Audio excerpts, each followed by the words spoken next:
Assalamu alaikum warahmatullahi wabarakatuh, my dear viewers. So I'm Dr. Farah and welcoming you all back on Dr. Farah's Wellness Canopy.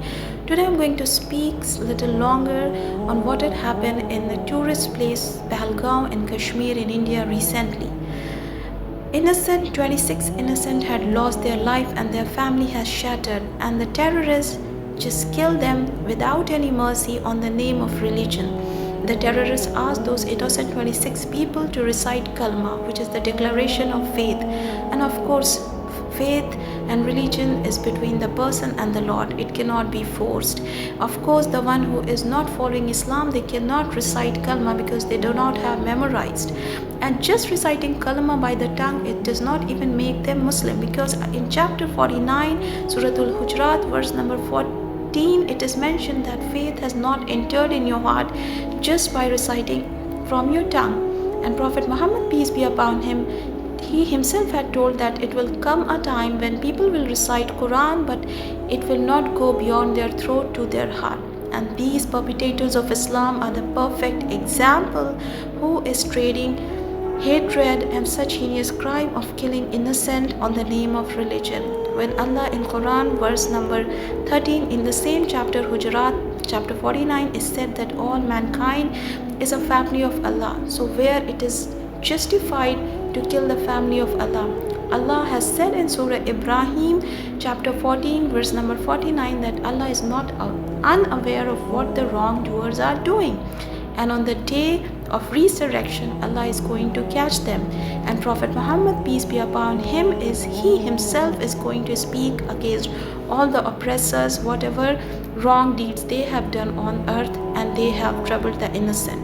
So these things have nowhere place in Islam. When in its Quran it is mentioned, chapter 5, Surah Al-Ma'idah, verse number 32, killing one innocent soul, that means you have killed the entire mankind.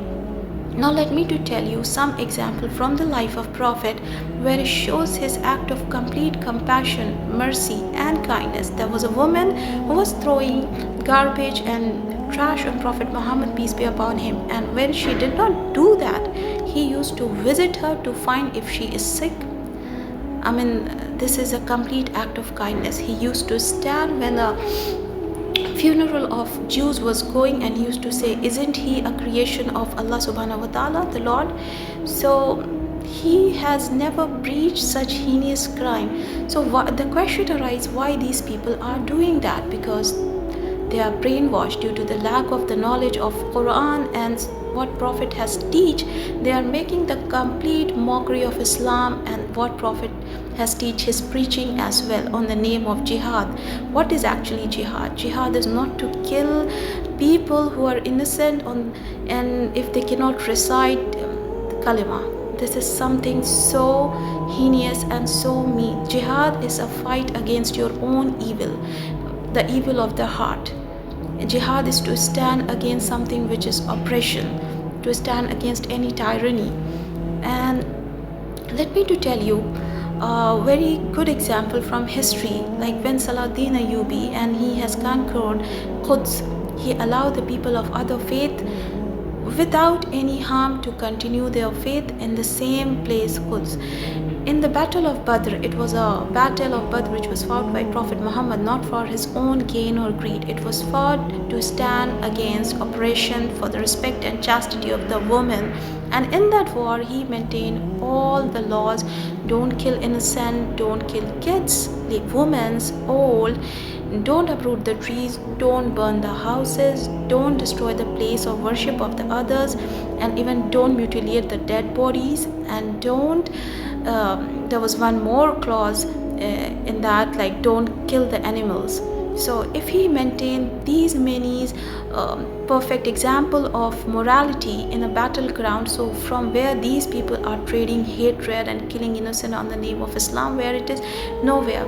Companion of Prophet, peace be upon him, when he found an old man, he was not a Muslim and he was suffering financially, he said it's a shame that this man has given Islamic tax called jizya when he was young, and now in his old age he is suffering, and he immediately managed for his financial aid. So this is what Islam is. Islam preaches and teaches kindness, love, compassion, and such acts of heinous crime has nowhere any place in Islam. A Muslim is the one who is said to be like from his tongue and hand, the other people are saved. It is mentioned in Bukhari, the book of Hadith, in verse number 10. Now, at the end, I would like to say, don't make this us versus them. It is against humanity versus evil, dark versus light. And so let's stand together in this tough time. We all are together, and I'm sending my heartiest prayers and best wishes to the one who suffer what they have lost that can never be replaced. But God fill their heart with patience and give them again a reason to live and a smile. And let me to tell you, last but not the least, love to your country is a part of your faith. Being an Indian, being a Muslim, I am with my government, with my country, and the people who have suffered in this tough time.